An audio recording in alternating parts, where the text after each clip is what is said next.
ऐसी आग जो दुनिया की आग से 70 गुना ज्यादा तेज होगी। इंसान उसमें जलते हुए दर्द से तड़पेगा लेकिन मर नहीं पाएगा।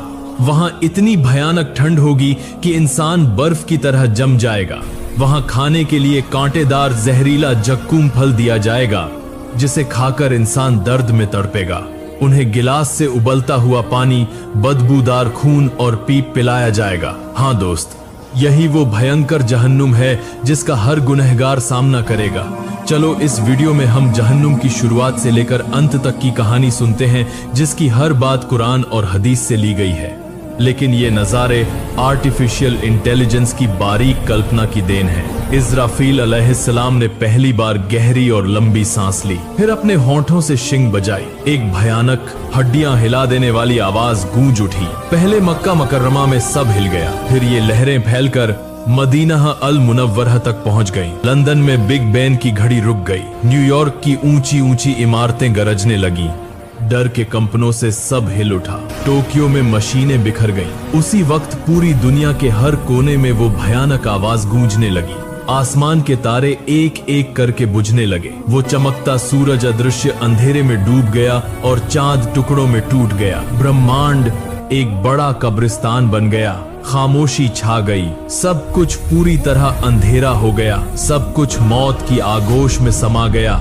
सब कुछ ढक गया। सिर्फ अल्लाह बाकी बचा। ऐलान हुआ कि आज किसका राज होगा, लेकिन कोई जवाब नहीं आया। कितना समय बीता। यह डरावनी खामोशी कितनी देर तक रही, कोई नहीं जानता। 40 साल, 40 दिन या 40 घंटे, क्योंकि वक्त भी रुक गया था, जगह भी खत्म हो गई थी। सिर्फ अल्लाह ही जानता है इस इंतजार की लंबाई कितनी होगी। मुर्दे मिट्टी में मिल गए, हड्डियां धूल में घुल गईं, बाल तक छूट गए, नाखूनों का कोई अस्तित्व नहीं रहा। लेकिन रूहें अभी भी इंतजार कर रही हैं। वे बरज़खर की दुनिया में इंतजार कर रही हैं। किसी के लिए कब्र की सजा, किसी के लिए कब्र की नेमत, लेकिन सब इंतजार में है। फिर आया वह पवित्र पल। दूसरा हुक्म दिया गया, सींग में फूंका गया। फिर इसराफील ने दूसरी बार फूंका। गहरी सांस, लेकिन इस बार कुछ अलग थी। इस बार ये जिंदगी की सांस थी, ये फिर से उठने की सांस थी। इस्राफील ने दूसरी बार अपना शंख बजाया। आवाज चारों ओर फैल गई। धरती जोरदार आवाज से फटने लगी। एक एक करके कब्रें खुलने लगी। अंदर से हाथ निकल आए, फिर बाजू, फिर सिर। हड्डियां एक एक करके जुड़ने लगी। मांस हड्डियों से चिपकने लगा। बाल सिर पर उगाए।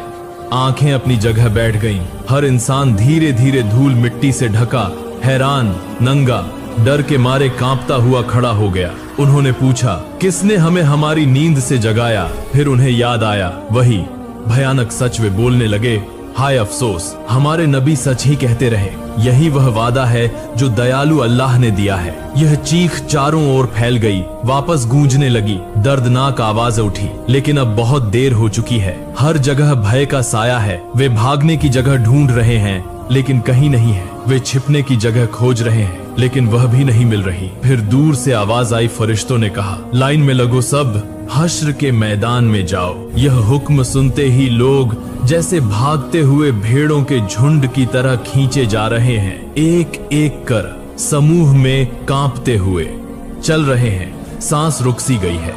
दिल तेजी से धड़क रहा है। वे फुसफुसा रहे हैं, या रब्बी, या रब्बी। लेकिन अब बहुत देर हो चुकी है। जब दुनिया में मौका था तब उन्होंने नमाज नहीं पढ़ी, तब उन्होंने अल्लाह को याद नहीं किया। अब याद आ रहा है, लेकिन बहुत देर हो चुकी है। यहाँ हश्र का मैदान धरती जितना विशाल, बल्कि उससे भी ज्यादा फैला हुआ है। करोड़ों करोड़ लोग, अनगिनत जाने, आदम अलैहिस्सलाम से लेकर आखिरी नवजात तक सब यहाँ मौजूद हैं। भीड़ इतनी ज्यादा है कि सांस लेने की जगह नहीं, घूमने फिरने की जगह नहीं। लोग डर के मारे एक दूसरे को कसकर पकड़ रहे हैं। सूरज को बहुत करीब ला दिया गया है, ठीक सिर के ऊपर, सिर्फ 1 मील दूर। कैसी बेहद गर्मी है। शरीर से लगातार पसीना टपक रहा है। कुछ लोग अपने टखनों तक पसीने में डूबे हैं, ये थोड़े पापी हैं। कुछ लोग घुटनों तक डूबे हैं, ये मध्यम पापी हैं। कुछ कमर तक डूबे हैं, ये काफी बड़े पापी हैं। कुछ गले तक डूबे हैं, ये बहुत बड़े पापी हैं। कुछ अपने तक पसीना टपक रहा है, चेहरे और नाक तक पसीने में ढंके हुए हैं। ये सबसे खतरनाक पापी हैं। ये सब पसीने में डूबे हुए हैं लेकिन मर नहीं पा रहे क्योंकि मौत अब नहीं है। यही सजा है जिसमें वक्त गुजर रहा है साल दर साल, फिर भी ये लोग खड़े हैं हश्र के मैदान में। 1000 साल गुजर गए, 2000 साल गुजर गए, 3000 साल गुजर गए, फिर 5000, फिर 10,000, ऐसे करते करते 50,000 साल बीत गए। फिर भी वे इंतजार कर रहे थे, रो रहे थे, या रब्बी या रब्बी, हमारा हिसाब किताब अब शुरू करो। ये इंतजार सजा से भी ज्यादा कठिन था। हमें जहन्नुम में डाल दो लेकिन ये इंतजार खत्म करो, हम और नहीं सह सकते। लेकिन अल्लाह जो न्याय करने वाले हैं, उन्होंने उन्हें इंतजार में रखा क्योंकि दुनिया में उन्होंने उसकी हुकूमत को टाला था। उन्होंने नमाज टाल दी थी, तौबा को टाल दिया था, और आज वही लोग इंतजार कर रहे हैं जब जहन्नुम आने वाला है। अचानक दूर से एक डरावनी आवाज आई, जैसे हजारों ज्वालामुखी फट पड़े हों, जैसे लाखों भूकंप एक साथ आ रहे हों। आवाज धीरे धीरे उनके पास आ रही है। लोग कान में उंगली डाल रहे हैं लेकिन कोई फायदा नहीं। आवाज उनके दिल को हिला रही है, हड्डियों तक उतर रही है। फिर दूर से दिखा वो जहन्नुम, भयानक जहन्नुम 70,000 जंजीरों से बंधा हुआ। हर जंजीर में 70,000 फरिश्ते उसे खींच रहे हैं। जहन्नुम जैसे जिंदा राक्षस हो, गुस्से में, भूखा और जंगली। इंसान को देखकर वो और तेज भागना चाहता है।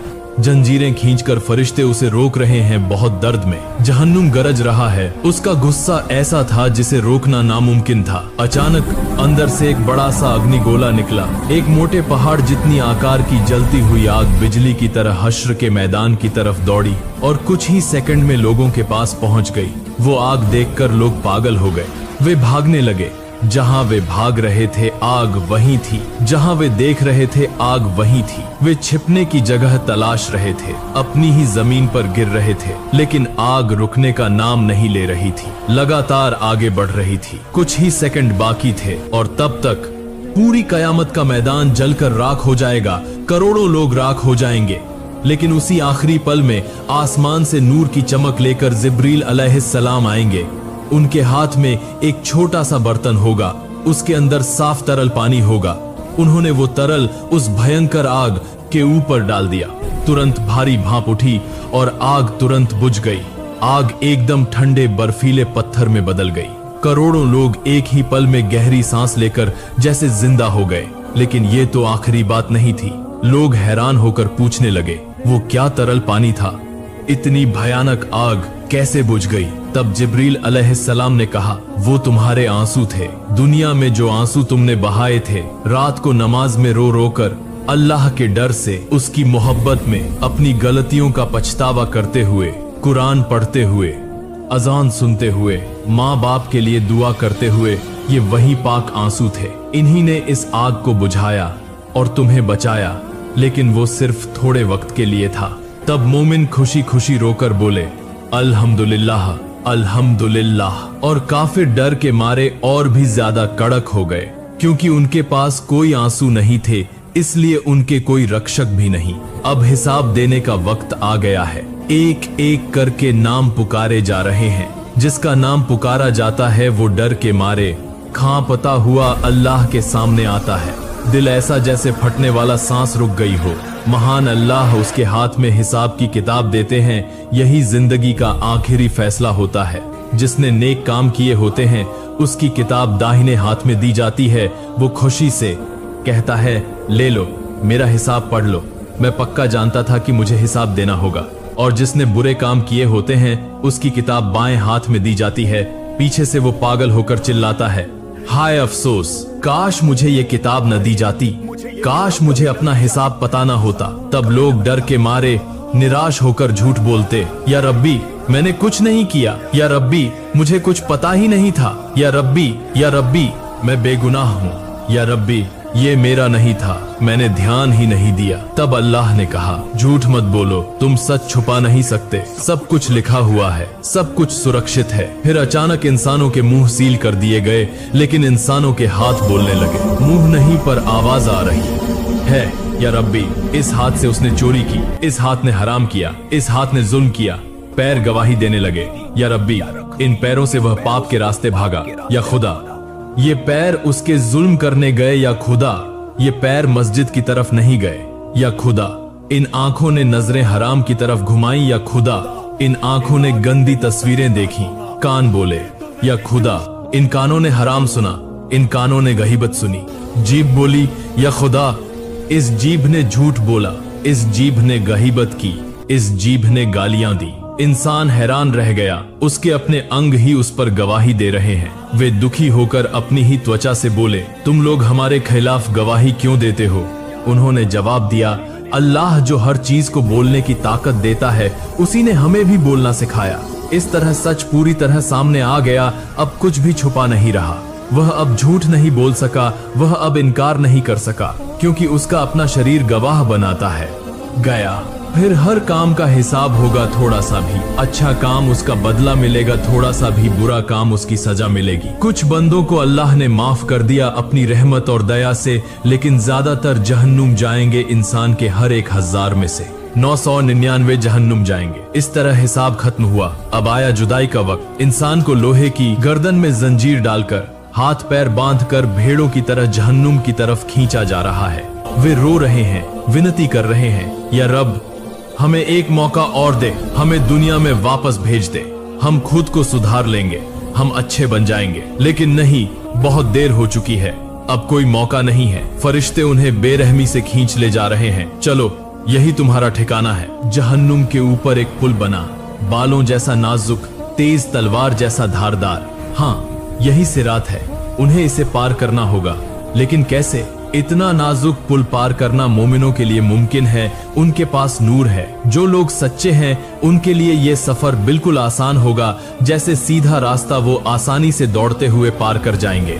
लेकिन मुनाफिक यानी दोहरे खिलाड़ी बीच में ही फंस जाएंगे, उनका नूर बुझ जाएगा, इसलिए वो अंधेरे में रह जाएंगे। और काफिरों के पास तो कोई नूर ही नहीं, वे एक भी कदम आगे नहीं बढ़ा पाएंगे। वे लड़खड़ाएंगे और गिर पड़ेंगे। ज्यादातर लोग रास्ता पार नहीं कर पाएंगे, वे लड़खड़ाकर जहन्नुम में गिर जाएंगे, जैसे 70 साल से वहीं गिरते जा रहे हों। हर गिरावट एक चीख, लाखों करोड़ों चीखें। जहन्नुम खुला बैठा है, भूखे राक्षस की तरह इंतजार कर रहा है, जो गिरने वालों को एक एक करके निगल जाता है। हजारों लाखों करोड़ निगलता जा रहा है, लगातार, कभी भरता नहीं। अल्लाह फिर पूछेंगे, तुम भर गए क्या? जहन्नुम बोलेगा, और बाकी है क्या? मैं अभी भी भूखा हूँ, मैं अभी भरा नहीं। फिर जब पतित लोग जहन्नुम में दाखिल होते हैं तो उनका सामना होता है एक भयानक ताप से। इस धरती की आग से 70 गुना ज्यादा गर्मी, उनकी त्वचा तुरंत जल जाती है, फिर नई त्वचा उगती है, फिर से जल जाती, ऐसे ही चलता रहता है। फिर उन्हें लगती है जबरदस्त प्यास, भयानक प्यास। वे पानी मांगेंगे, दिया जाएगा, लेकिन कैसा? उन्हें दिया जाएगा उबलता हुआ पानी जो उनकी आंतों को फाड़ देगा। उन्हें दिया जाएगा पीप का पानी पीने के लिए। वे उसे निगलना चाहेंगे लेकिन नहीं पाएंगे। हर तरफ से मौत उनके पास आएगी, पर वे मरेंगे नहीं। वे खाना मांगेंगे, दिया जाएगा, लेकिन कैसा खाना? उनका खाना होगा सिर्फ कांटे वाले पौधे। यह एक ऐसा जक्कूम का पेड़ है जो जहन्नुम की तहखाने से उगता है। इसके फल शैतान के सिर जैसे होते हैं। हर एक कौर में आराम नहीं बल्कि दर्द होता है। चाहे वे चाहें या न चाहें, मजबूर होकर उन्हें यह खाना पड़ेगा। जहन्नुम की सजा सिर्फ तेज आग नहीं है, यहाँ जमहरी कड़क ठंड भी उतनी ही दर्दनाक ठंड, ठीक वैसे ही जैसे आग की जलन। असहनीय गर्मी और ठंड साबित करती है कि जहन्नुम की यातनाएं चारों तरफ से घेर लेंगी। अब सब अपनी अपनी जगह पहुंच चुके हैं। जन्नत वाले जन्नत में और जहन्नुम वाले जहन्नुम में। दरवाजे हमेशा के लिए बंद हो चुके हैं। किस्मत तय हो चुकी है। अनंत काल शुरू हो गया है, अब कोई वापसी नहीं। जहन्नुम वाले वहीं हमेशा रहेंगे। लाखों करोड़ों साल कभी खत्म नहीं होगा। जहन्नुम के 7 दरवाजे हैं, मतलब 7 अलग अलग स्तर, 7 अलग अलग दरवाजे, 7 तरह की सजाएं। 7 दरवाजे पहाड़ जैसे विशाल, एक के ऊपर एक ढेर लगे हुए गहराई में। उन दरवाजों के पीछे से एक रोशनी जलती है जो दिल में डर भर देती है। के सामने खड़ा रहता है एक पहरेदार, जिसकी सूरत बिजली की तरह तेज और सख्त होती है। वह कभी नहीं हंसा। जब से जहन्नुम बना है, कठोर और अडिग पहरेदारी करता है। हर दरवाजा अलग अलग पापियों के लिए है। हर स्तर पर अलग सजा होती है, कुछ हल्की, कुछ बहुत भयानक। लोग जहन्नुम के दरवाजे के मालिक को पुकारते हैं, हे मालिक, अपने रब को बुलाओ, हमारी जिंदगी खत्म कर दो। लेकिन मालिक केवल खामोशी से जवाब देता है। पहला दरवाजा आसमान दहलाने वाली गरज के साथ खुल जाएगा।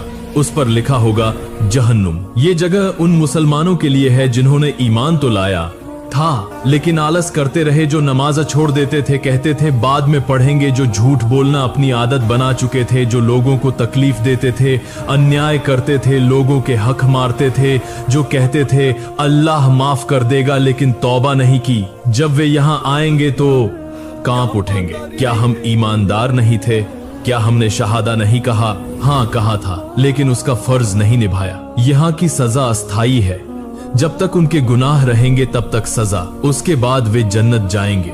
लेकिन तब तक हर छोड़ी हुई नमाज के बराबर एक आग हर झूठ, एक लपट हर गुनाह एक दर्द, और दूसरा दरवाजा खुलेगा एक धुआं और चिल्लाहट के साथ। उसका नाम लज्जा है, मतलब ऐसी लपट जो सब कुछ निगल जाती है। ये आग जिंदा है, जैसे उसमें समझदारी हो, जो शिकार की तलाश करती है। ये उन लोगों को ढूंढती है जिन्होंने इस्लाम का मजाक उड़ाया, जिन्होंने कुरान की आयतें सुनकर हंसी उड़ाई, जिन्होंने अजान सुनकर अनदेखा किया, जिन्होंने मुसलमानों का तंज किया। लज्जा उन पर हमला करेगी जैसे सांप अचानक झपटता है। शेर की तरह मांस नोच जाएगी, हड्डियां तोड़ेगी और फिर उन्हें जोड़ भी देगी, क्योंकि यहाँ दर्द एक अनंत चक्र है। और तीसरा दरवाजा सखार की गहरी खामोशी में खुलेगा। सखार वह आग है जो सब कुछ नष्ट कर देती है। यह सजा उन लोगों के लिए है जिन्होंने भूखों को देखकर कहा मेरा कोई वास्ता नहीं, जिन्होंने अनाथों को जानकर भी पराया कर दिया, जिन्होंने गरीबों को नजरअंदाज किया, जिन्होंने मदद मांगने वालों को छोड़ दिया, जो सिर्फ आराम में मस्त रहे। उनसे पूछा जाएगा क्या तुमने सक्कार के लिए कुछ लाए हो? वे जवाब देंगे हम नमाज पढ़ते नहीं थे, हम गरीबों को खाना नहीं देते थे। अब वे भूखे हैं, कोई उन्हें खाना नहीं देता, तरस रहे हैं, कोई पानी नहीं देता। दर्द उन्हें दुनिया की बेरहमी याद दिला रहा है। और चौथा दरवाजा हुतमा एक धातु की आवाज के साथ खुलेगा। हुतमा वह आग है जो दिल को चूर चूर कर देती है। यह सोना और चांदी भी है, लेकिन किस तरह का सोना? वहाँ आग में पिघला हुआ जलता हुआ सोना और चांदी है। जो अमीर बार बार अपनी दौलत गिनते थे, जो कहते थे थोड़ा और चाहिए, जिन्होंने गरीबों का मजाक उड़ाया और दौलत की पूजा की, उनकी सजा यही मिलेगी। उनका सोना गले में जंजीर बनेगा, चांदी लोहे की खोड़े जैसी होगी। हुतमा सिर्फ शरीर को नहीं जलाता, ये दिल पर हमला करता है। लालची दिल को, स्वार्थी दिल को बार बार पिघलाता है, फिर से बनाता है, फिर पिघलाता है, एक अनंत दर्द में। और पांचवा दरवाजा जहन्नुम है। एक साथ गर्जना होगी, दहाड़ेंगे शैतान। यहाँ सजा मिलेगी उन लोगों को जो घमंडी हैं, जो कमजोरों पर अत्याचार करते हैं, जो प्रजा पर जुल्म करते हैं, जो मजदूरों को तंग करते हैं, जो पति अपनी पत्नी को मारते हैं, जो पिता अपने बच्चों को तकलीफ देते हैं, सोचते हैं कि उनका सिंहासन अल्लाह के अर्श से बड़ा है। और छठा दरवाजा सईर खुलेगा, युद्ध की कराह से। सईर एक क्रोधित आग है जो पैगंबरों का दुश्मन है, जो खून खराबे के जनक हैं, जो शांति नष्ट करते हैं। सीधे शब्दों में यहाँ हत्या करने वाले, लड़ाई छेड़ने वाले, उकसाने वाले सब हैं। यहाँ हर हड्डी चीख उठेगी, हर सांस कंस की तरह दर्द देगी। उनकी सताए हुए लोगों की चीखें चारों तरफ गूंजेंगी। और सातवां दरवाजा होगा हाविया, जो एक गहरी पुकार के साथ खुलेगा। अल हाविया का मतलब है अनंत और असीम गड्ढा, सबसे गहरा अंधकारमय स्थान। यह मुनाफिक दोहरे मिजाज वाले दाखिल होंगे।